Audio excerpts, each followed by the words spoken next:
क्या सोचा आपने, कौन सा आपने सेलेक्ट किया? मैं तो सोच रही हूँ, जहाँ भी सोच रही हूँ वहाँ ही गड़बड़ हो रही है। अच्छा, तो अभी कौन सा आपका जो है चल रहा है इस वक्त, मतलब? अभी तो फिलहाल तो कुछ भी नहीं। मजहब है ही नहीं आपका? जी। ये कौन सा है जो है असूल है आपका? क्या? कोई हिंदू, मुस्लिम, वहाबी, कोई भी? अच्छा जी। कोई भी नहीं है? ये क्या है? ऐसे ही आ गए हो। आपके वालिद का कौन सा मजहब है? आपके वालिद का? हिंदू है। वालदा? वो भी हिंदू है। वो मेरे देखने में ना, आप एक दोस्त के, आप मुझे दोस्त बोला, ठीक है ना, मैं कि आपको मशवरा दूंगा कि वो चाहे हिंदू है, मगर ये देखेंगे जब इंसान मर जाता है तो वो हमारे तो दफना देते हैं। तो इंसान को दोबारा जिंदा किया जाएगा अपने हशर के मैदान में। तो इंसान का जो जिसम टेल है ना, टेल जहाँ से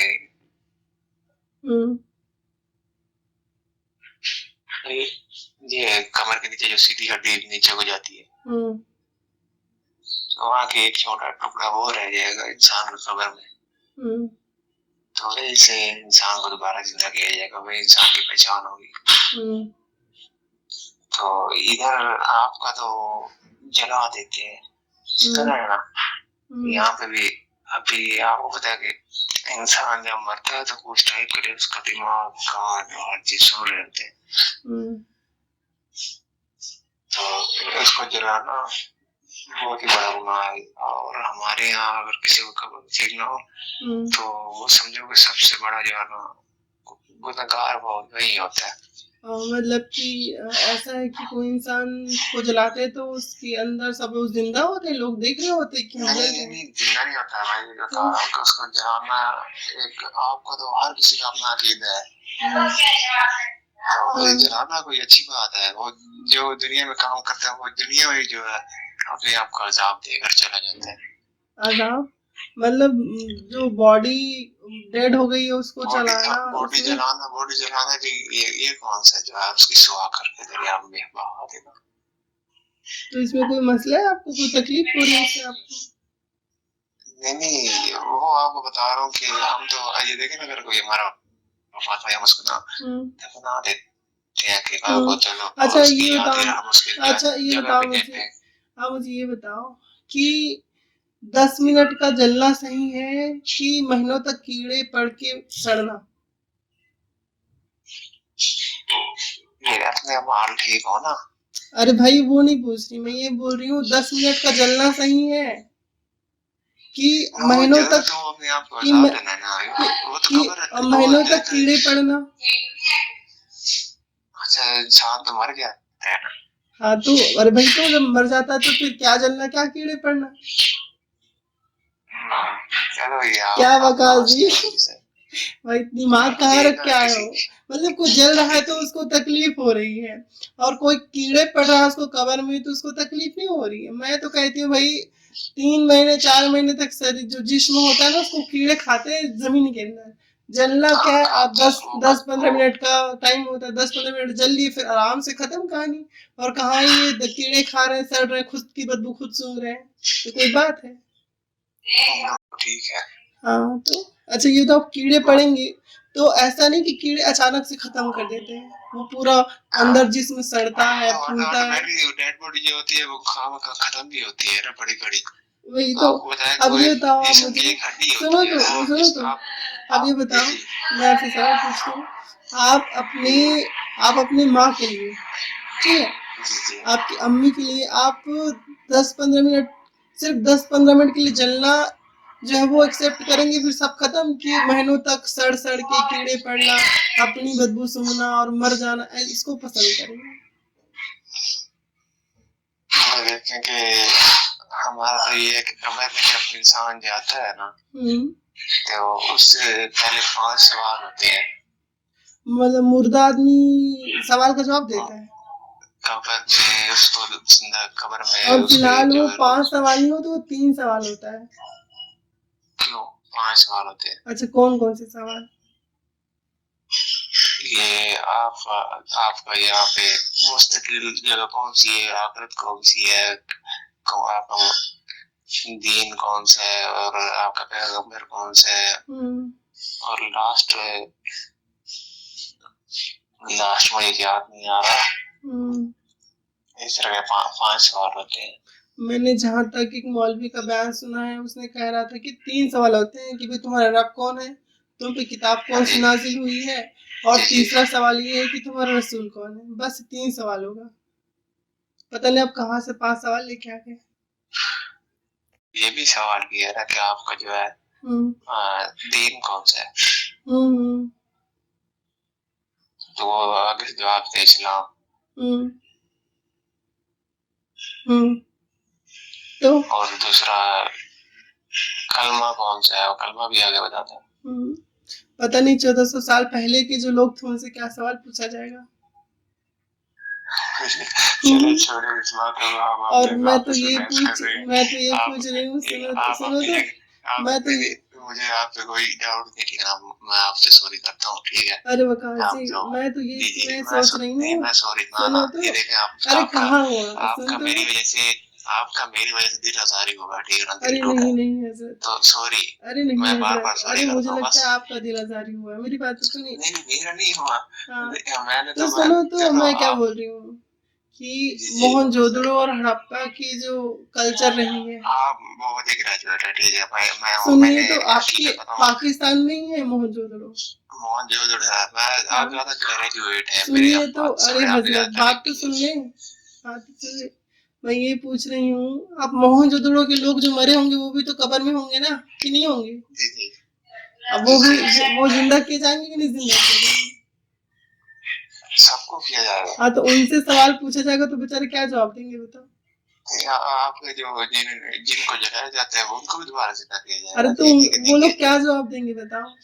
अब देखो, जब इंडिया में तो इस्लाम जो है वो 1400 साल पहले था ही नहीं इंडिया में, भारत में। अब उनसे कोई पूछे कि भाई अल्लाह कौन है, वो नहीं जानते। इस्लाम क्या होती, तो इस्लाम ही पैदा नहीं हुआ था उस वक्त। तो अब बोले कि मोहम्मद कौन थे, मोहम्मद साहब भी उस वक्त नहीं थे, तो क्या जवाब देंगे बताओ? चलो ये तो अल्लाह का, ये देखना कि आपके मजहब में ना कंफ्यूजन बहुत ज्यादा है। आपका मजहब जो है ना, अभी ये आपका मजहब जो है ना, वो अभी पैदा हुआ है, तो उसमें जो पिछले लोग हैं ना उनके बारे में कुछ डिटेल नहीं मिलती। ये हर चीज कुरान में मौजूद है। अगर मैंने आपको अगर वो तर्जुमे से पढ़ता हूँ ना, तो आपको अगर तर्जुमे से पढ़ा होता तो मैं आपको हर एक मसले का हल बताता। हाँ, तो बता दीजिए, पढ़ लीजिए। हम तो सच्चा दीन ढूंढ रहे हैं।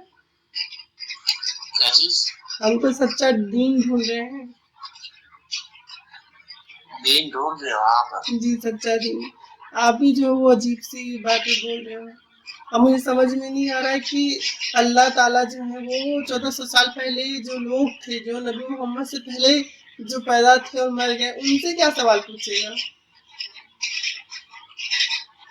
उनसे क्या सवाल? आपका तो पूरा बना बनाया जो सिस्टम है वही फेल हो जाएगा ऐसे में। यहाँ ना कोई मसला हमारा कोई ये देखे ना कि सबसे पहले वो होने के लिए नहीं है, ठीक है ना? अरे अच्छा, इसमें भी एक सवाल है।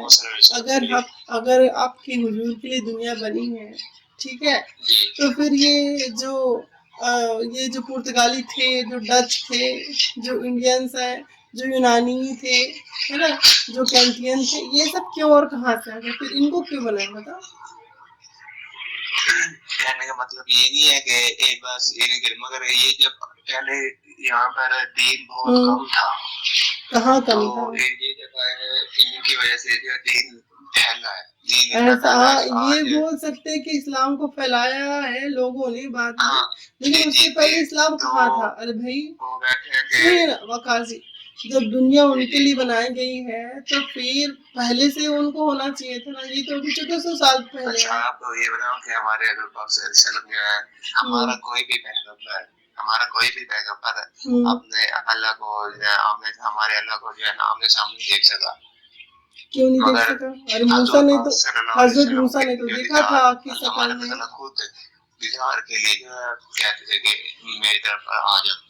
अरे हजरत, हम सिर्फ हमारे अरे वकास जी, हमारे अल्लाह को देखा। वकास जी, तो अरे वकास, आवाज नहीं आती क्या मेरी आपको? आवाज आ रही है? आवाज आ रही है? बहुत आ रही। मैं बोल रही हूँ कि हजरत मूसा ने तो देखा था आग की शक्ल में अल्लाह को, तो कुरान में लिखा है ये तो वाज़ेह तौर पे।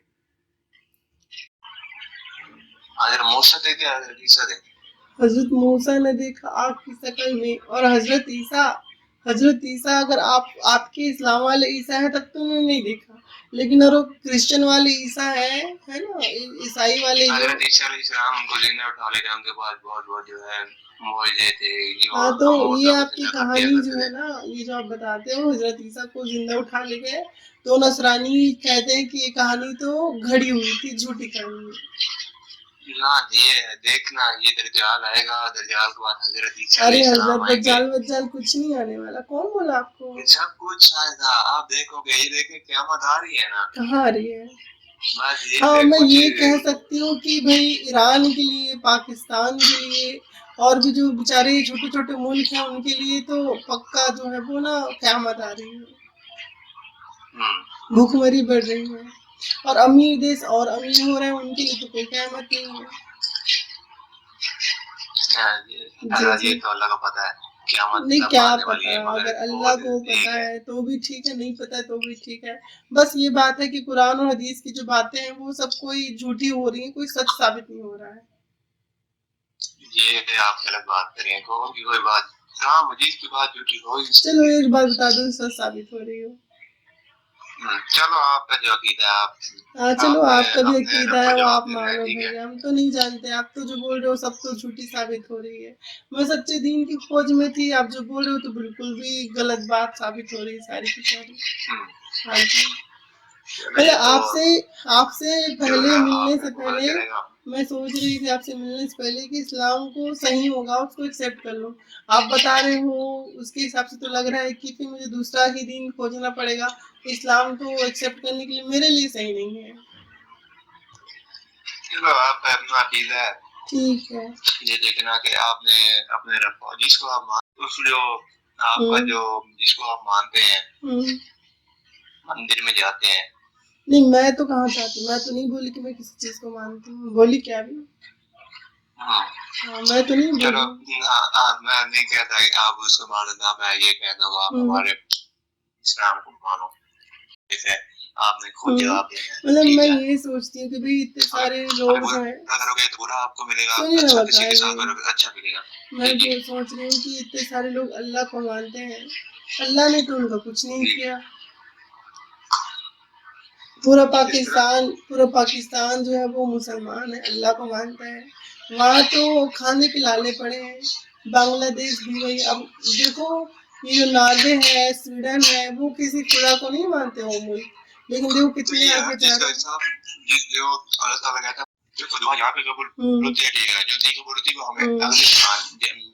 जब मर जाएंगे उसके बाद ही मिलेगा। अरे ऐसे कहानी तो कोई भी बना सकता है कि भाई मैंने खुदा से मांगा, नहीं मिला तो अगली बार मिलेगा, ऐसा क्या? नॉर्वे वाले अरे हजरत, नॉर्वे और स्वीडन के लोग तो अल्लाह से नहीं मांगते, उनके पास क्यों है? चलो ये तो देखे ना कि भाई ये हाथ में नहीं है। अरे तो नॉर्वे स्वीडन वाले के हाथ में है क्या? हाँ, उनके हाथ में है क्या? बताओ, वो लोग क्यों अमीर हो रहे हैं बताओ।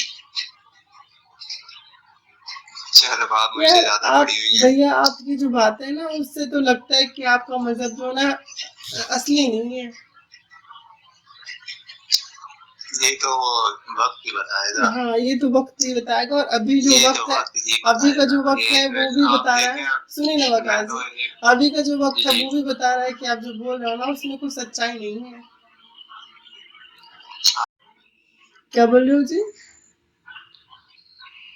मैं बोल रहा हूँ आपको किस किस्म की सच्चाई चाहिए? सच्चाई क्या, सच्चाई तो हर किस्म की होनी चाहिए। जैसे आपके मजहब की जो उलमा हैं उनका मानना है कि जमीन जो है ना, उसके लिए कि जमीन गर्दिश नहीं करती, जमीन गर्दिश करती है। जमीन गर्दिश करे या ना करे, इसमें इस्लाम और मज़हब का क्या लेन देन है? इसमें लेन देन ये है कि बुखारी की एक हदीस है, उस बुखारी की हदीस में आपके जो हुजूर सल्लल्लाहु अलैहि वसल्लम है और उनके एक सहाबी जो है वो कहीं जा रहे होते हैं, तो सूरज डूब रहा होता है, सूरज डूब रहा होता है। किसने कहा? तो आपके हुजूर कहते हैं कि पता है सूरज डूबने के बाद कहाँ जाता है? सूरज ये देखिए कभी गरूब हुआ ही नहीं है। हाँ, लेकिन आप जो बोलो सही है कि सूरज कभी गुरूब होता ही नहीं है ना, लेकिन आपके हुजूर कहते हैं, आपके रसूल कहते हैं कि सूरज गुरूब होकर कहाँ जाता है? हेलो, आपको फेक कहा है। तो मैं आपको हदीस बता देती हूँ, हजरत आप वो हदीस देख लो। भाई मैं तो चलो हो सकता है मुझे किसी ने गलत बताई हो, लेकिन हदीस तो गलत नहीं हो सकती ना। सूरज तो गुरूब होता ही नहीं है। हाँ? आप पढ़ी हुई है? जो मैं बता रही हूँ वो तो सही बुखारी की हदीस है। मैं ये पूछ रहा हूँ कि आप कुरान पाक पढ़ी हुई है? हाँ मैंने पढ़ा है। क्या? मुसलमानों वाला जो कुरान पाक है, कुरान मजीद। हाँ तो कुरान मुसलमानों वाला पढ़ा है ना मैंने। तो फिर आप किस चीज का डाउट है?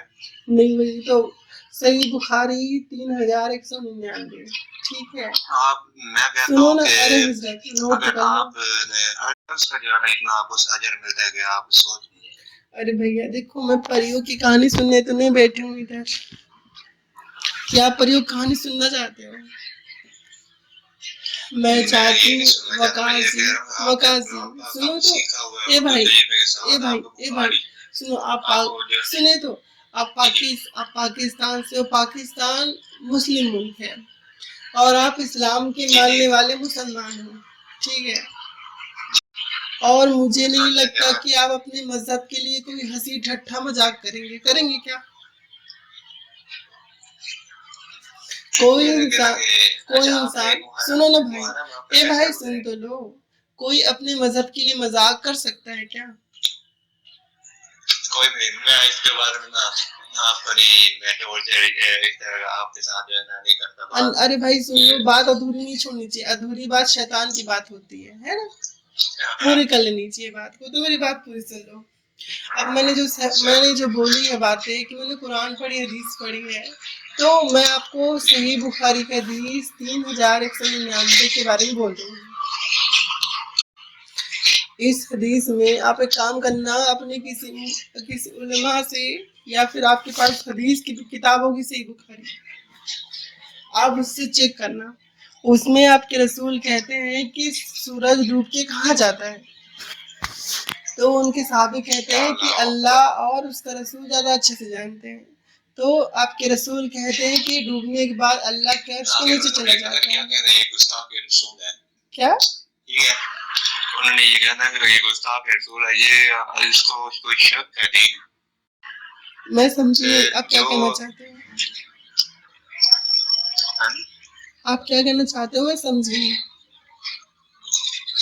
मैं ये बता रहा हूँ कि अगर उनसे सवाल किया तो वो मुझे बेवकूफ समझेंगे। ओ क्यों भाई? कि सूरज जो गुरूब कहाँ होता है?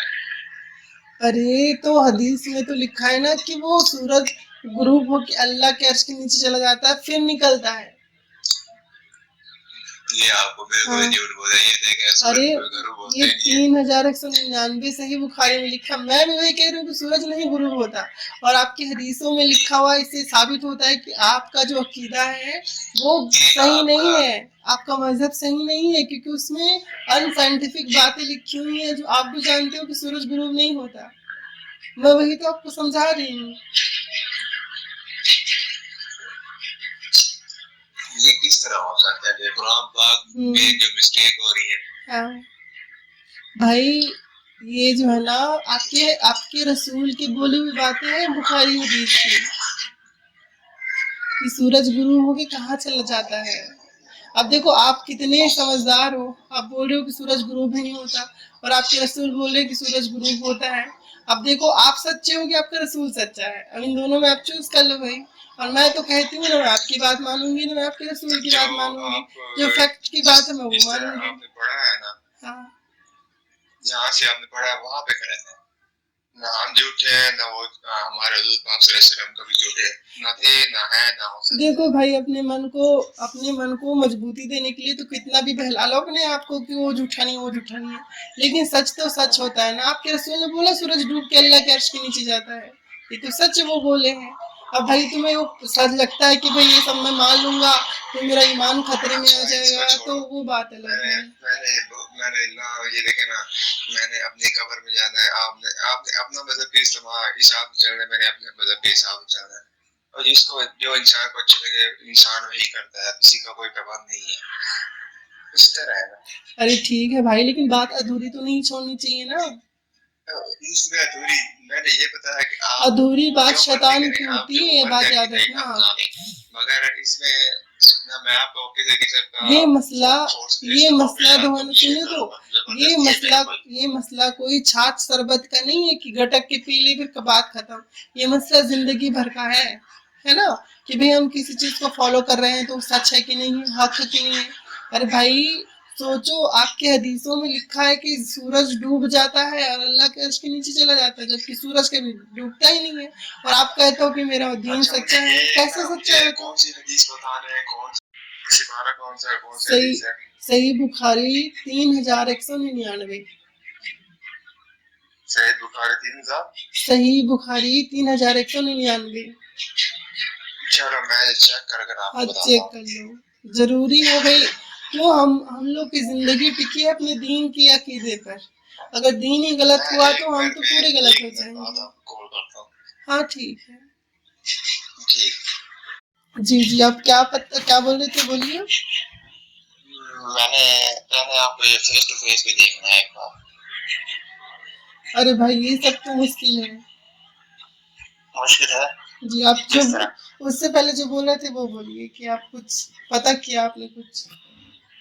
अच्छा, मैं पहली वाली बात बोल रहा हूँ कि साइंसी तौर पर जो है लिखा हुआ, साइंसी तौर पर जो है साइंस कहती है, जो ज्योग्राफी के तौर पे, तो उसमें ये कहा गया है कि सूरज नाइट गरूब होता है, ये तो अपने मुतार में सूरज अपनी जगह पे खड़ा है, मगर जमीन जो है चक्कर काट रही है। और हदीस नंबर 3199 में ये बताया गया है, उसका मतलब उसको समझना जरूरी है। समझना इस तरह के सूरज गरूब होता है या गायब होता है कि आप जिस तरह बता रहे हैं, उसका समझना इसलिए जरूरी है कि वहाँ पे मतलब ये है कि जिस्मानी और रूहानी तौर पे जो है ना, ये इंसानी आँख से दूर होता है। जिसे हम कहते हैं इधर गरूब होता है, इधर जब सूरज गरूब होता है तो हम कहते हैं सूरज गरूब हो गया, मगर ये गरूब नहीं होता। ये उधर जो जिस तरह आप बता रहे हैं कि सूरज गायब हो जाता है, गरूब हो जाता है, तो ये गरूब नहीं होता। इंसानी नजरिए के मुताबिक ये गरूब होता है, मगर ये घूमता है। सूरज यानी कि जमीन चक्कर लगाती है उसके सूरज के, इसका ये है मतलब।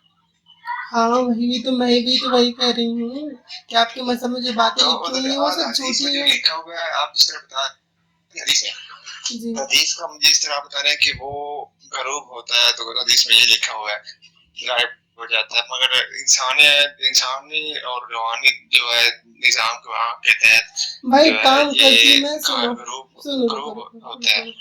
मैं वो हदीस पढ़ दूं आपके आगे, है ना? तो इससे क्या होगा, सब चीज क्लियर हो जाएगा। ठीक है, तो लिखा है नबी करीम सल्लल्लाहु अलैहि वसल्लम ने जब सूरज डूबा तो उनसे पूछा कि तुमको मालूम है सूरज कहाँ जाता है? मैंने कहा कि अल्लाह और उसके रसूल ही को इल्म है। आप सल्लल्लाहु अलैहि वसल्लम ने फरमाया कि जाता है और अर्श के नीचे पहुंचकर पहले सजदा करता है, फिर दोबारा आने की इजाजत चाहता है। और ये बात भी तो बता रहे, यही बात आप इसका मतलब ये है। सुन लो भाई, सुन लो थोड़ा सा, सुनोगे पूरा सुन लो।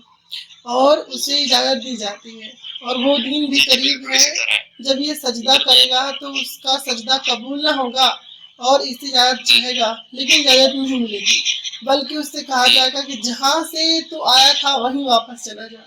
चुनाचे उस दिन वो मगरिब ही से निकलेगा, अल्लाह ताला ने फरमाया। हो तो गई। ये जिस तरह आप बता रही है ना, हाँ। सेम इधर भी मैंने जी जी कुछ है। जी तो इस तरह बता रहा है इधर कुरान पाक में, इसको समझना बहुत जरूरी है। ठीक है। इसके हिसाब से जो जिस तरह बता रहे हो ना, मगर ये सही, बिल्कुल सही बात है बता रहे हैं, मगर इसका थोड़ा सा मीनिंग और है। ठीक है, मतलब जैसा लिखा हुआ वैसा नहीं समझना है, मतलब जैसा लिखा हुआ वैसा नहीं समझना है, जो लोग गोल मोल करके बताएंगे वैसा समझना है। बताओ क्या समझना है, हम वही समझेंगे। बताओ क्या समझ रहे हैं इसको। इधर भी यही बता रहे हैं कि सूरज और जो भी ये दरख्त है या एनीवन कोई भी चीज है तो अल्लाह को सजदा करती है। और सूरज जो है वो अल्लाह ताला को अल्लाह ताला से इजाजत मांगता है। और जो भी चीज है अर्श के नीचे, और अर्श के नीचे जो भी चीज है अल्लाह के अर्श के नीचे, चाहे वो सूरज है, जमीन है, ये कहकशा है, एनीवन कोई भी चीज है, वो हर चीज अल्लाह को सजदा करती है और हर चीज उसके हिसाब से चल रहा है।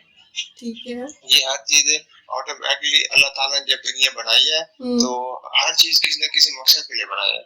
ठीक है। जी जी ठीक है। तो कहने का मतलब यही है, जिस तरह आप बता रही हैं कि सूर्य ग्रुप, अगर सूर्य ग्रुप में था उसको समझना। अरे भाई मेरे वकास, आपकी उम्र कितनी हो रही है? मेरी 22 है। आपकी उम्र 22 साल हो गई, लेकिन समझने में आप कासिर हैं।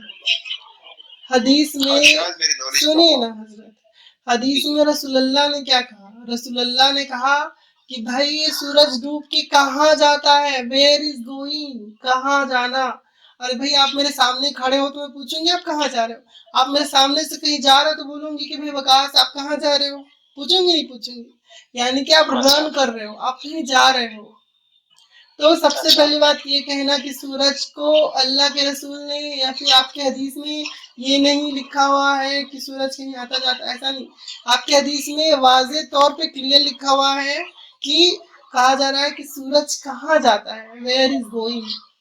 ठीक है, इससे पता चलता है कि सूरज के डूबने और निकलने, जो हम लोग डूबते निकलते देखते हैं ना, उसको ही आपके हदीस में आपके जो रसूल हैं उन्होंने सच मान लिया कि वाकई में सूरज ही डूबता निकलता है।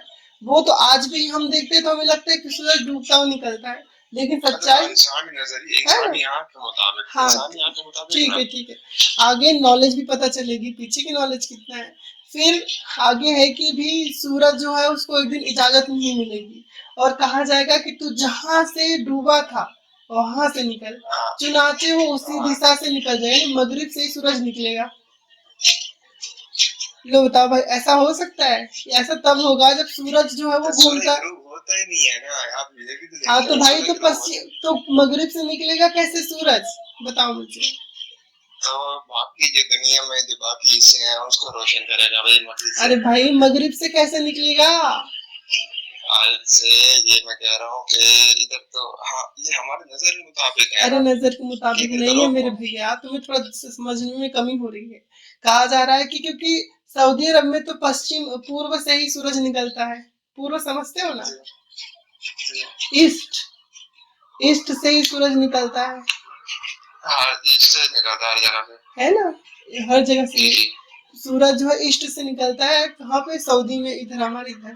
ठीक है, अब रसूलुल्लाह को उतना ही पता था जितना वो देखते थे। उन्होंने कहा कि भाई वो ईस्ट से निकलता है और वेस्ट में डूब जाता है ना, मगरिब में डूब जाता है। अब बताओ मगरिब से वेस्ट से सूरज सऊदी में कैसे निकलेगा या पाकिस्तान में कैसे निकलेगा? निकल सकता है? इस तरह नहीं होता है ना भाई, ऐसा नहीं होता। लेकिन अगर हम लोग माने, अगर हम लोग माने कि सूरज को हमें मगरिब से निकालना है तो हम क्या सूरज को घुमाएंगे? बताओ नहीं, हम अर्थ को उल्टा घुमाएंगे, तब जाके मगरिब से सूरज निकलेगा। इतनी सी छोटी सी बात आपको समझ में नहीं आ रही है कि इस हदीस का मतलब ये है कि सूरज ही घूम रहा है, वरना लिखा होता कि उस दिन हम अर्थ को घुमा देंगे और जो सूरज है वो फिर मगरिब से निकलेगा, क्योंकि हमें तो दिखता है कि सूरज ऐसा है ना। तो इस हदीस में वाज़े तौर पे बातें कही गई हैं क्लियर कट कि अल्लाह के रसूल कहते हैं कि भाई सूरज डूब के कहाँ जाता है, तो बोलते हम नहीं जानते, तो बोलते पहले अर्श के नीचे जाता है और ये सजदा करता है। अच्छा, इसमें एक इम्पोर्टेंट बात ये है कि यहाँ पे पूछा जाए कि सूरज डूबने के बाद कहाँ जाता है, यानी कि वहां पे वो अब्सेंस यानी कि सूरज वहां पे नहीं है, गायब है।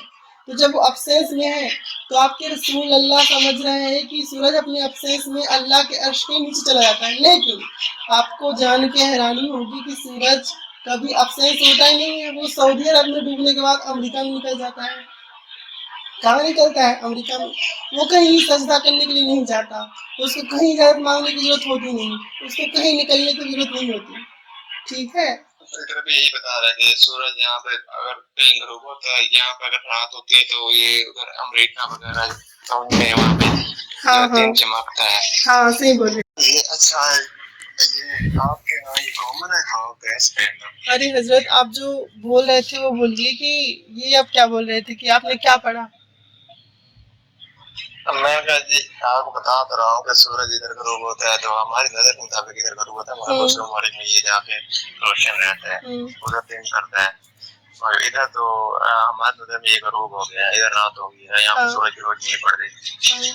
अच्छा, मान लीजिए वकास जी, आपका एक भतीजा समझते हैं? तो आपका एक भतीजा है, वो आपसे पूछता है कि अंकल ये सूरज डूबने के बाद कहाँ जाता है?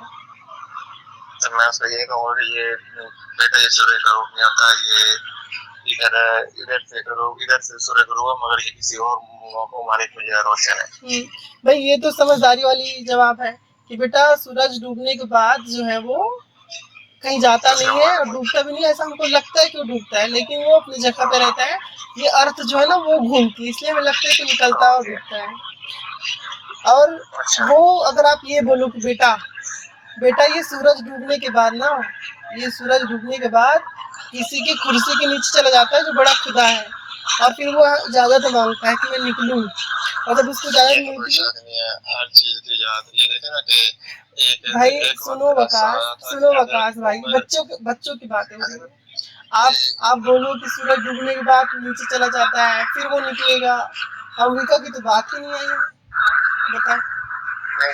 हर चीज का अच्छा, आप क्या बता रहे हैं?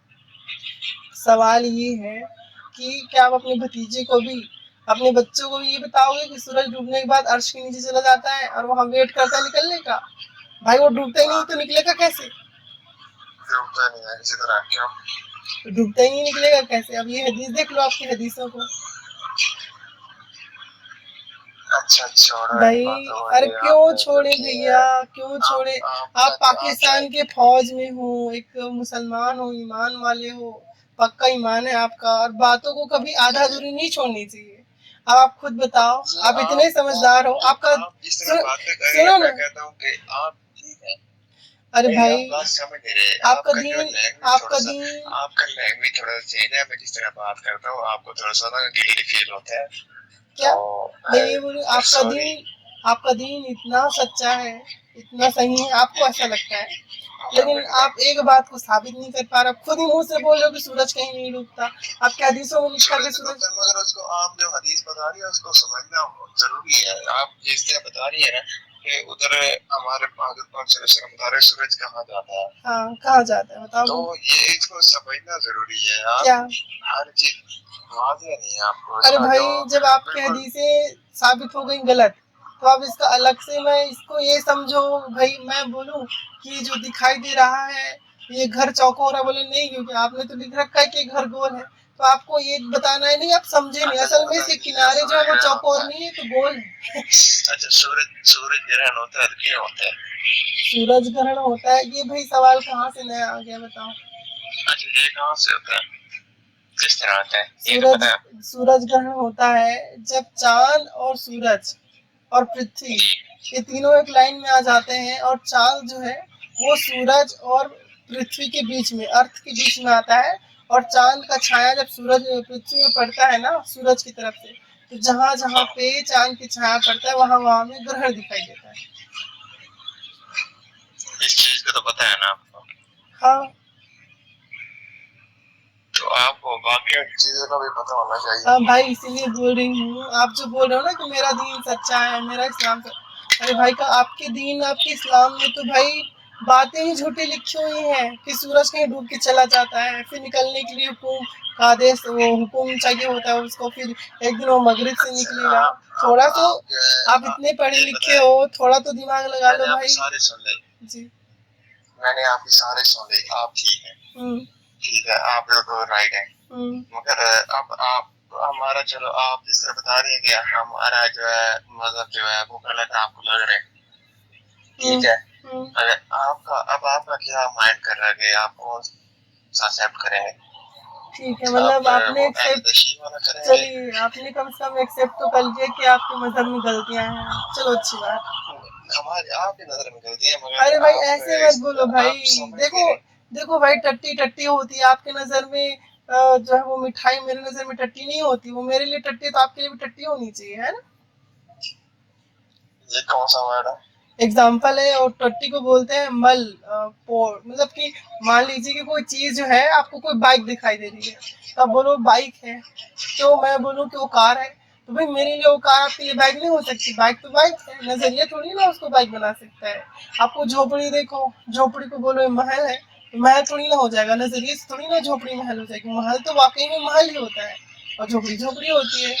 आप कोई सांप दिख रहा है आपको, सांप को बोलो गुलाब का फूल है, पकड़ लोगे, तो गुलाब के फूल की तरह खुशबू थोड़ी ना देगा, तो डस लेगा, है ना? नहीं होता, है ना, नहीं होता।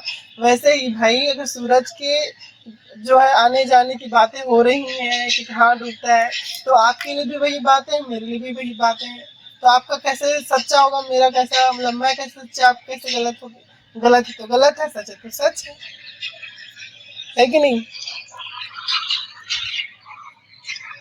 सही है ना? तो अब थोड़ा से देखो, आप बहुत पढ़े लिखे हो और पाकिस्तानी फौज में हो, तो मुझे लगता है ये मेरा फर्ज है कि मैं आपको कुछ स्पेशल चीजें बताऊं। देखो, आपकी जिंदगी में अभी आपके 22 साल चल रहे हैं, आपकी जिंदगी भी बहुत पूरी पड़ी है, आपके सामने पड़ी हुई है, और इस जिंदगी में आप अगर सच को चुनते हो तो आपके लिए वो सबसे अच्छा होगा, और अगर आप इस जिंदगी में सच को नहीं चुनते हो और ऐसी चीजों को चुनते हो जो फैक्चुअल नहीं है, तो उससे आप आगे जाकर के आपके लिए ही वो गलत होगा। तो अगर आपको पता चल गया है कि आपके हदीसों में जो बातें हैं वो बिल्कुल अनसाइंटिफिक बातें हैं, तो आपको उसके बारे में सच्चाई पता करके जो ट्रुथ है उसको एक्सेप्ट करना चाहिए, है ना? अच्छा जी, चलो ये तो आपका, अब आप क्या सोच रहे हैं?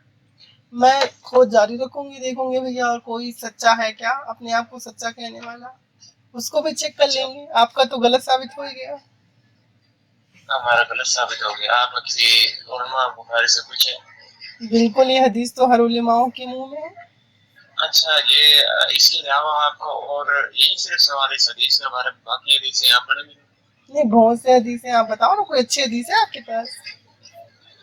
तो आप ये तो आप उनसे जो है सवाल करें जो ज्यादा उलमा ये पढ़ लिख के हैं, जिन्होंने कुरान हिफ्ज़ किया हुआ है, तो उन तर्जुमे के साथ बड़े बड़े उलमा जो बैठे, आप डायरेक्ट उनके साथ आपका करेंगे। ठीक है, ठीक है, उनसे उनके साथ कर लेंगे। चलिए ठीक है, बहुत बहुत शुक्रिया आपका। अच्छा ठीक, हेलो, हाँ जी, आपने बताया नहीं है क्या भैया? दूसरा, मेरे एक आपको काम का है क्या? ये सवाल मेरा आपसे ये था कि ये हर चीज आपके यहाँ कॉमन है कि आप हाफ ड्रेस में पहन करके आती है, तो जिम भी करती है, ये हर चीज आप पे? देखिए, ये तो भाई इंडिया इतना बड़ा कंट्री है, सबके अपने अपने अकीदे हैं, कोई कैसा रहना चाहता है, कोई कैसे खाना चाहता है, कोई कैसे पहनना चाहता है, कॉमन नहीं है, सबकी आज़ादी है, जो जैसा चाहे वैसा करे, है ना? अच्छा, चलिए ठीक है, बहुत बहुत शुक्रिया आपका। चलो ठीक है। नमस्कार साथियों, जय हिंद, वंदे मातरम। आप सबका इस वीडियो में स्वागत है, और इस व्यक्ति का नाम था वकास। आप लोगों ने अगर ये वीडियो सुनी होगी तो इसकी एक और रिकॉर्डिंग पड़ी हुई है, जिसमें पाकिस्तान की काफ़ी पोल पट्टी इसने खोल रखी है, जो काफ़ी देखने में लगता है कि राजनीतिक से प्रेरित व्यक्ति है, अर्थात कि राजनीति में बहुत ही इंटरेस्ट लेता है। और वो चर्चा होने के बाद इसने दोबारा चर्चा करने का प्रयास किया। वो इसलिए क्योंकि मैंने इसे बोल रखा था कि मुझे अपना दीन बदलना है और मुझे हिंदू धर्म छोड़ के इस्लाम में दाखिल होना है। और मुझे समझ नहीं आता कि इस्लाम को कैसे एक्सेप्ट करूं, क्योंकि किसी चीज़ को जाने समझे बिना कैसे एक्सेप्ट किया जा सकता है। तो ये फिर इसलिए इस उद्देश्य से इसने पुनः मुझसे चर्चा करने का प्रयास किया और वहाँ पे वो ब्रेन वॉश करने की कोशिश कर रहा था। शुरुआत इसने की थी जो जलाते हैं उसको, देखने में कितना भयावह लगता है। लोग भयभीत हो सकते हैं कि देखो कैसे शरीर को मतलब शरीर को जलाया जा रहा है, मृत होने के पश्चात मृत शरीर को जलाया जा रहा है। देखने में ही भय उत्पन्न होता है ना। और ये भय उनके लिए अधिक है जो सोचते हैं कि इसमें अभी तक कोई ना कोई जिंदा है और उससे सवाल जवाब किया जाएगा, तो जो सवाल जवाब किया जाएगा वो तो जल के राख हो जाएगा। ये बड़ी समस्या वाली बात है। तो मैंने बहुत से सोशल मीडिया में ऐसे एआई जनरेटेड वीडियोस देखे हैं जिसमें जो लाश होती है, शव होता है, उनके हाथों को मोड़ के पैरों को तोड़ के तो जो चिता होती है उसमें लटाया जाता है, फिर उसमें आग लगाया जाता है। ऐसा कहीं नहीं होता, ऐसा किसी तरह से भी नहीं होता है। लेकिन लोग ऐसे एआई जनरेटेड वीडियो शेयर करते हैं कि कोई खिन्न हो जाए। एक मैं वो देख रही थी, इंटरव्यू देख रही थी जिसमें एक मोमीन व्यक्ति था जो कन्वर्ट हुआ था हिंदू से। वो कह रहा था कि मैं इसलिए मुस्लिम बना क्योंकि मैंने देखा कि वहाँ पे मेरी बहन को जला रहे थे मरने के बाद। तो जब उसके मृतदेह को जला रहे थे तो कुछ हिस्सा खिसक गया था, तो मेरी जो बहन है वो बरहना हो गई। बरहना मतलब कि कुछ जो पार्ट्स हैं जिसमें के वो दिख गए थे, इसलिए मैंने ये छोड़ दिया हिंदू धर्म को। अब लोग जो है वो ऐसे वीडियोस को देखते हैं, ऐसे लोग जो ये पाकिस्तानी वकास था, ऐसे लोग अब उनको लगता है कि क्योंकि एक बड़ा पॉइंट है कि लोगों के मन में किसी के प्रति घृणा उत्पन्न की जाए या विरक्ति उत्पन्न की जाए, उस विरक्ति के लिए वो ऐसे वीडियोस का, ऐसी कहानियों का, ऐसी बातों का सहारा लेते हैं। तो वही वो कर रहा था कि जलाया जाता है और हम लोग को दफनाया जाता है। तो सबसे पहली बात, अगर कोई व्यक्ति ये सोचता है कि जलाने के वजह से और कुछ खुला हो जाए, उसकी वजह से वो गलत है और इसलिए वो अपना धर्म छोड़। सबसे पहले तो तुम मूर्ख हो, क्योंकि किसी को आग में जलाना, मरने के बाद जो मृत देह है उसको आग में जलाना, ये संपूर्ण सनातन धर्म नहीं है। ये तो मृत शरीर को ठिकाने लगाने का एक तरीका है। ये इसकी वजह से तुमने सनातन धर्म छोड़ दिया तो तुम बहुत बड़े मूर्ख हो, तुम्हें पता ही नहीं है। फिर सनातन धर्म तो विचारधारा है, जीने की एक पद्धति है, एक जीवन शैली है, उसके हिसाब से जीवन को चलाना, वो सनातन है, वो हिंदू है, हिंदू धर्म है। अब जिन्होंने वो जो बोला था, मुझे नहीं पता वो सच्चा है कि झूठा है। कई बार ऐसा होता है ना कि कई लोग इस्लाम कबूल कर लेते हैं डर के वजह से जहन्नम का, और उनको अल्लाह असली में है, सब मज़हब नकली है, ऐसा उनको विश्वास हो जाता है ब्रेन वॉश के ज़रिए। तो दूसरों को लाने के लिए वो अलग अलग तरह की स्टोरी बनाते हैं। तो हो सकता है उसकी स्टोरी उसने खुद घड़ी होगी, मेरी बहन को जला रहा था तो लकड़ी खसक गया, तो फिर मुझे लगा कि ये मज़हब ही ऐसा है तो मैं इस धर्म को छोड़ दूँ। कहानी हो सकती है ना। और भाई लकड़ी जब जलती है तो उसके भी तरीके होते हैं कि कैसे शव को जलाया जाता है।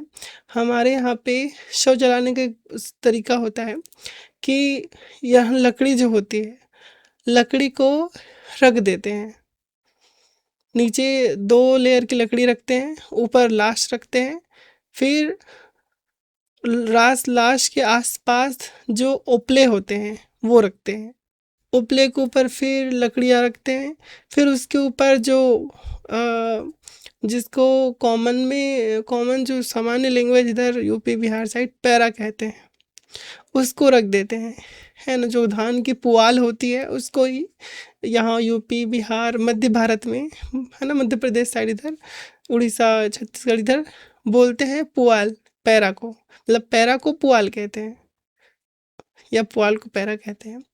और पुआल जो है वो गेहूं का भी होता है, धान का भी होता है। तो पुआल को उसके ऊपर ढक देते हैं, फिर अग्नि जो है वो प्रज्वलित कर देते हैं। अब आग लग जाती है और अंदर सब जलता रहता है। अंदर का टेम्परेचर इतना होता है कि खाल, हड्डियाँ सब गल जाती हैं, और जो हड्डियाँ मिलती हैं वो भी पकी हुई होती हैं। उसमें लकड़ी की मात्रा और जो ओपले होते हैं वो सही होने चाहिए, फिर वो जल जाते हैं। और जलते वक्त कोई लकड़ी आगे पीछे हो खिसके तो जो पुआल होता है वो ढका रहता है, जिसकी वजह से अंदर के जो जलने वाली चीज़ें हैं वो एक तरह से अदृश्य होती हैं, और कुछ दिखता है तो समझ नहीं पा सकते कि वो कोहनी है कि हाथ है। तो इस स्थिति में जो है वो एक एक मानक तरीका है ये अग्नि संस्कार करने का, अगर किसी को लगता है कि भाई कुछ दिख जाए तो। और एक और बात है, अगर जलते हुए कोहनी दिख गई, जांग दिख गया, सिर दिख गया, दिखने में थोड़ा सा अजीब लगेगा क्योंकि आप जो अपने हैं उसको जलते हुए देख रहे हैं, लेकिन ये बहुत सामान्य बात है। क्यों? क्योंकि एक न एक दिन तो सबको ही जलना है। हाँ, उस वक्त आपको उतना अजीब और गंदा नहीं लगेगा अगर आप ये देखो उसको, उसने कहा था मैं अपनी बहन को देख लिया तो जलते हुए उसके अंग को, अगर वो अपनी बहन को कीड़ा खाते हुए देखता तो तब उसको कैसे लगता। वो बात मैंने इससे कही। ये जो वकास था वो इसी पॉइंट को लेकर के ये सिद्ध करने का प्रयास कर रहा था कि हमारा दीन सच्चा है कि हम लोग दफनाते हैं, और तुम्हारा थोड़ा गड़बड़ है क्योंकि तुम लोग जलाते हो। तो मैंने उनसे एक प्रश्न पूछा था, आपने सुना कि भाई मान लो तुम्हारी माँ है ना, अब तुम्हारी माँ है, क्या तुम अपने माँ के लिए क्या चूज़ करोगे? वो 10-15 मिनट जल जाए, 10-15 मिनट के लिए जले और पूरा समाप्त, दर्द दुख सब खत्म, 10-15 मिनट बस वो अग्नि में जलेगी। और आपकी माँ जो है वो 3 महीने 4 महीने तक कीड़े खाएंगे और वो फूलेगी, उस पर कीड़े लग जाएंगे, वो सड़ेगी, वो बदबू से निकलेगा। आप क्या चूज़ करोगे अपनी माँ के लिए? जलने में तो बदबू भी नहीं निकलेगी क्योंकि वो डिकम्पोज नहीं हो रही है, वो तो इस ब्रह्मांड में विलीन हो रही है, जल करके पूरे ब्रह्मांड में समा रही है वो, है ना। और उसमें वो भी समा रही है लेकिन उसका तरीका अलग है, वो अब घटित हो रही है, सड़ रही है, गल रही है, विकृत हो रही है, पेट सूज रहा है, शरीर नीले पड़ रहे हैं, बदबू आ रही है। और इनका अगर विश्वास है, अकीदा है कि जल ये लोग जो कब्र में होते हैं वो जीवित होते हैं, जैसे को लोग कहते हैं बरज़ख, कि वहाँ पे जीवित जीवित होते हैं, अपने जिस्म को देखते हैं तो बड़े दुखी और विकृत मानसिकता में रहते होंगे। भाई कोई इंसान अपने शरीर को जलता, कीड़े पड़ता, क्षमा कीजिएगा, जलता तो खैर देखे तो 10-15 मिनट की है, उसको तो पता भी नहीं चले, आत्मा देख रही है तो, है ना। शरीर शव तो है, राख हो गया, फिर गंगा जी में, जमुना जी में या किसी और जो बहती जल है उसमें उसकी हड्डियाँ मस्त जो है वो कैल्शियम का भंडार कर रही है उस जल में, और यहाँ कीड़े पड़ रहे हैं, बदबू निकल रही है। आत्मा अगर देख रही है रूह, तो वो कितनी अवसाद में, जिसे एंग्जाइटी कहते हैं, उसमें चली जाएगी। उस आत्मा को भी साइकेट्रिस्ट की आवश्यकता पड़ जाएगी। देखते हो कि भैया ये कितनी खतरनाक बात है कि नहीं, कि वो अपने शरीर को सड़ता गलता देख रहा है। तो ये धारणा होती है, जैसे धारणा बनाओ वैसी धारणा बन जाती है। केवल एक ही महत्वपूर्ण लक्ष्य है, वो है शरीर को ठिकाने लगाना। और किस तरह से शरीर को ठिकाने लगाना चाहिए वो आप समझो। आप देखोगे जितने भूत पिशाच, खून पीने वाली जो जिसको वैम्पायर कहते हैं, और भी अनेक प्रकार के जो भूत प्रेत हैं, वो सबसे ज़्यादा किधर है? उन क्षेत्रों में, उन देशों में जहाँ शवों को दफनाया जाता है, कि वो शव से निकल के बाहर आते हैं। कई जगह तो शव को दफनाते वक्त उनके गले के पास कांटे रखे जाते हैं, जैसे हम लोग पक्षी या चूहे पकड़ने के लिए कांटा रखते हैं ना, जो जो जाल से पकड़ लेते हैं उनके पैर को या पेट को, वैसे कि वो उठे तो उनका गर्दन कट जाए, ऐसा, इतना अंधविश्वास। तो इस प्रकार की चीज़ें वो रखते हैं। देखने से लगता है ऐसे दूर से कि भी बहुत बड़े वैज्ञानिक समाज होंगे, लेकिन उनका जो जिस वक़्त में वो अपने उरूज पे थे, अपने उस लेवल पे थे जहाँ पे उनका पूरा शासन था उनके धार्मिक विश्वास का, जहाँ पे शव को दफनाया जाता है, वहाँ पे भूत प्रेत डायन चुड़ैल की कहानियाँ बहुत ज़्यादा हैं। महिलाओं को जिंदा जला दिया जाता था, सब आपको पता है। हमारे यहाँ भी बहुत सी भ्रांतियाँ हैं, लेकिन एक बार जो शव जल गया उसके पश्चात परिवार खुद ही उस उसके लिए उतना आतुर नहीं हो पाता, क्योंकि जो आकर्षण की चीज़ थी वो तो भस्म हो गई। हमारे यहाँ सिद्धांत है इन सब चीज़ों से मुक्त होना, ना कि इन सब चीज़ों में पड़ जाना। वो लोग जला देते हैं, ऐसे ये लोग बोलते हैं, लेकिन जलाना भी एक तरह से मानसिक सुख देता है कि जिस शव को हम लोग वहाँ छोड़ के आए, पता नहीं उसकी क्या स्थिति होगी, क्या उसका साथ होता होगा, क्या ऊद-बुलाव जो होते हैं ज़मीन वाले, है ना? कुछ ऊद-बुलाव ऐसे होते हैं जो मस्तिष्क खा जाते हैं, आप गूगल करना आपको पता चलेगा। शवों को खा जाते हैं वो, तो उससे भी एक वो होता है, कोई जंगली जानवर खोद के खा गया। तो इन सब से बचने का एक अच्छा तरीका ये है कि शवों को जला दिया जाए, है ना? और उसके बहुत से लाभ हैं।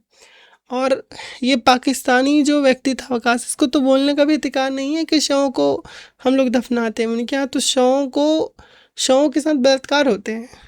ये कितनी जघन्य बात है। अब भस्म जो जो शव भस्म हो चुका है, राख में परिणित हो चुका है, उसकी हड्डियां हैं वो भी परिपक्व हो चुकी हैं, यानी कि पकी हुई हड्डियां। जैसे मटके होते हैं ना, आपने ये देखा होगा कि मटका जो पक जाता है वो ठन ठन की आवाज करता है। वैसे ही जब हड्डियां पक जाती हैं अग्नि में तो वो भी वैसे ही खनकती हैं, और जोर से अधिक अधिक बल से दबाओ तो चूरा हो जाता है। तो आप तो फिर हड्डी को पका के उसको रख भी सकते हैं गहने की तरह, लेकिन उसको विसर्जित करना ही अच्छा होता है, क्योंकि जितना हो सके अपनों के उस आकर्षण को कम करना चाहिए और आगे भविष्य में जो भविष्य का मार्ग है उसकी ओर चलने का प्रयास करना चाहिए। तो शवों को दफनाना और जलाना ये किसी प्रकार के अकीदे विश्वास को छोड़ना और ग्रहण करने का कारण नहीं हो सकता। हाँ, अगर आप थोड़े बहुत भी बुद्धिमान हैं तो ये आप कभी नहीं चाहेंगे कि आपका परिवार का कोई भी सदस्य महीनों तक सड़ता गलता फूलता बदबू देता रहे। आप चाहेंगे 10-15 मिनट तक उसका वो बेजान शरीर जो मृत है वो पवित्र हो जाए अग्नि में जल करके, और वो ब्रह्मांड में व्यापक हो जाए, हर जगह फैल जाए, विलीन हो जाए, और उसकी अस्थियाँ पवित्र जल को, जो बहती नदी है उन जलों को कैल्शियम से भरपूर कर दें और जीवों को पोषण दें। आप यही चाहेंगे। हालांकि जो मरा हुआ मृत शरीर है मनुष्य का वो भी सड़ने गलने के बाद खाद का काम आएगा ही, लेकिन उसमें थोड़ा परिवार के बारे में सोचने में अजीब लगता है कि भाई वो जो मरा हुआ व्यक्ति वो सड़ रहा होगा, गल रहा होगा, आज 1 हफ्ते हो गए वो फूल गए होंगे, उसका हवा कहाँ कहाँ से निकल रहा होगा, फिर इधर वो कीड़ा खा गया, सुन के घिन आ जाती है। और एक तरफ ये सोचो कि वो गए और वो पवित्र अग्नि में भस्म हो गए, ब्रह्मांड में विलीन हो गए और जलों में बह रहे हैं। इससे सुनने में जो बात इतनी अच्छी लगती है, समझने में कितनी अच्छी है, वास्तविकता में भी उससे अच्छी है ना? वैसे ही सड़ने वाली बात बहुत गंदी लगती है। तो ये उसका एक पॉइंट था जो बहुत गलत पॉइंट था, वो गलत इंसान से उसने जो है चर्चा कर ली उसको, क्योंकि इतनी खुली सोच सबकी होती नहीं, वो समझ नहीं पाते। वो जो विकृत मानसिकता के होते हैं, संकीर्ण बुद्धि के, वही लोग इसके बारे में तुलना करते हैं। तो ये भारतीय समझ के, सामान्य लड़की समझ करके कि इसको तो कुछ नॉलेज नहीं होगा, सिर्फ ऐसे ही बोलती होगी, सोच के माइंड वॉश करने का प्रयास कर रहा था, खुद भी नहीं पढ़ा हुआ है, लेकिन जहाँ पे हदीस की बात आई गोल मटोल करने का प्रयास करता रहा कि इसका मतलब कुछ और है, इसका मतलब कुछ और है। और इस बात को, इस टर्म को, कि कोई बोले कि सूरज कहीं डूब रहा है तो वहाँ पे कोई बोले कि इसका मतलब ये नहीं कि सूरज डूब रहा है, इसको समझने की ज़रूरत है। तो वो जो अपनी एक कहानी बताएगा उसको इस टर्म में एक लैंग्वेज है, वो है मुराद, कि इसका मुराद ये नहीं, इसका मुराद ये है। मतलब इसका जो वास्तविक अर्थ है वो ये नहीं कि सूरज डूब रहा है, इसका मतलब कुछ भी हो, फलाना ढिमका जो भी बोलना चाहता है वो बोलेगा। तो ये एक टर्म यूज़ करते हैं जब वो लोग पकड़े जाते हैं। लेकिन ये हदीस इतनी ख़तरनाक तरीके से है कि इसको कोई मुराद बोल के खसका नहीं सकता। सबसे पहले तो इस हदीस में खुद ही पूछा जा रहा है कि सूरज कहाँ जाता है डूबने के बाद, और जब कोई सूरज डूबता ही नहीं है तो ये पूछना है कि कहाँ जाता है, वो गड़बड़ है। अब कोई बोले कि भाई हम लोग जो देखते हैं उसके बारे में है, तो भाई जब देखते हैं उसके बारे में है तो इसका मतलब ये है कि वो बातें उतनी ही होंगी जितनी हम लोग देखते हैं। लेकिन बात आगे चली जाती है, सूरज जो है वो अल्लाह के अर्श के नीचे चला जाता है और इजाज़त भी मांगता है, और इसमें एक बड़ी घटना एक और हो जाती है कि वो वहाँ से निकलेगा जहाँ पे डूबा था, अर्थात कि मगरी यानी कि मस्जिद यानी कि वेस्ट से। अब यहाँ पे एक और गड़बड़ी हो गई, जब सूरज जो है वो गति नहीं करता तो वो निकलेगा कैसे? और सबसे बड़ी समस्या ये है कि सूरज डूबने के बाद कहाँ जाता है, वो कहीं जाता ही नहीं है, और कहीं डूबता है तो अल्लाह का अर्श नीचे जाता ही नहीं, वो तो अमेरिका में निकल आता है।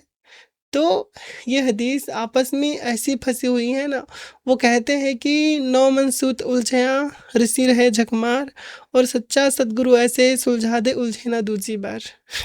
तो जो नौ मनसूत अगर वो उलझ जाए तो सुलझाना बड़ा कठिन है, कोई उसको सुलझा नहीं सकता, इतना फंसा होता है वो सूत।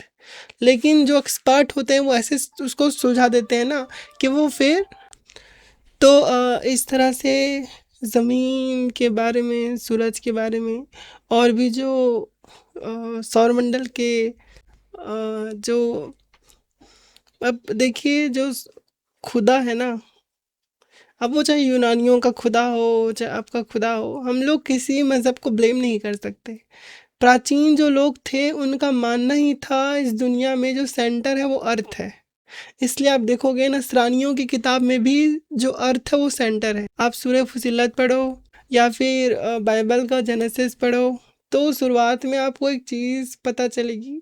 वो चीज़ ये है कि खुदा ने या गॉड ने पहले अर्थ बनाया और फिर तारे और सूरज बनाया। तो ये जो बातें हैं वो इस चीज़ को स्पष्ट करती हैं कि पहले के लोगों का अकीदा यही था कि अर्थ जो है वो केंद्र में है और महत्वपूर्ण अर्थ है, और ये तारे, ये चाँद, ये सूरज, ये तो कुरान के हिसाब से तो सूरज इसलिए है ताकि वो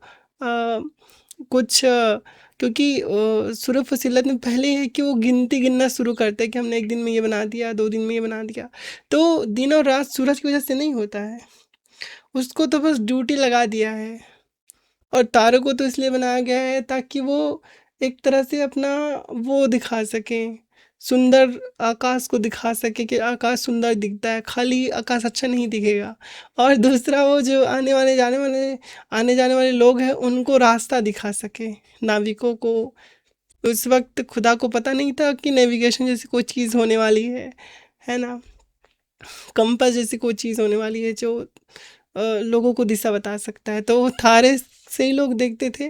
तो पुरानी सोच है, इसमें किसी को ब्लेम नहीं किया जा सकता। हाँ, लेकिन जैसे कैंथियन ओल्ड हो गया, उनके मानने वाले लोगों ने अपने आप को इम्प्रूव किया, और यूनानी जो लोग थे उन्होंने तो क्रिश्चियनिटी अपना ली बहुत सारे लोगों ने, और अब जो क्रिश्चियन लोग हैं वो भी आधुनिक विचार वाले हो गए हैं, तो वो लोग भी सही तरह से चीज़ों को एक्सेप्ट कर लिए। लेकिन ये जो जिससे हमने बात की, ये ऐसे लोग हैं जिन्होंने आज तक आधुनिकता को एक्सेप्ट नहीं किया, बल्कि जो ट्रुथ, अब आधुनिकता का मतलब से मतलब ही है कि सच्चाई से, तो वो लोग ऐसे जो सच्चाई को एक्सेप्ट नहीं करते, वैसे जो जैसा करना चाहिए, जैसा सच है वैसा उसको एक्सेप्ट नहीं करते, उसमें टाल मटोल करते हैं, कुछ गुड़ुप शुड़ुप करते हैं, कुछ कहानियाँ बनाते हैं। जैसे ये अलग मुराद ले रहा था लेकिन कुछ बोल नहीं पाया, बिकॉज वो चीज़ें क्लियर थी ना, ये आपस में ऐसी उलझी हुई थी कि उसको कोई क्लियरली बाहर नहीं निकाल सकता, और ये जब सुलझेगा तो अपने आप को ही गलत साबित कर देगा। ये ऐसी चीज़ें हैं, तो इस पे लोग बहुत कम हाथ डालते हैं। लेकिन वही, अगर आप सच को खोजने निकलोगे और अगर आपको सच्चाई का पता है तो बिल्कुल वो सच आपको समझ में आएगी और ऐसे अंधविश्वास से आपको दूर ले जाएगी। तो देखते हैं कि जो माइंड वॉश करने आया था, अभी वापस बात करेगा कि नहीं करेगा। और मैंने एक देखा है कि बहुत सारे लोग ऐसी बातों को सोचते-सोचते, देखते-देखते अवैज्ञानिक विचारधारा के हो जाते हैं और वो अंधविश्वास को छोड़ देते हैं। जैसे हमारे जो अभी जिनके बीच डिबेट हुआ था, वो कप सिरप वाले जो चचा हैं, आप सब उनका नाम जानते हैं। क्या बोलते हैं उनको, वो लेखक भी हैं, नाम भूल गए। तो वैसे ही विचारधारा के वो भी हो जाएँगे। तो आप सबका इस वीडियो को देखने के लिए बहुत-बहुत धन्यवाद। पुनः आप सभी से किसी और वीडियो में भेंट होगी। जब तक के लिए लाइक करें, शेयर करें, सब्सक्राइब करें और अपने विचार कमेंट बॉक्स में अवश्य लिखें। बहुत-बहुत धन्यवाद। नमस्कार, जय हिंद, जय भारत, वंदे मातरम।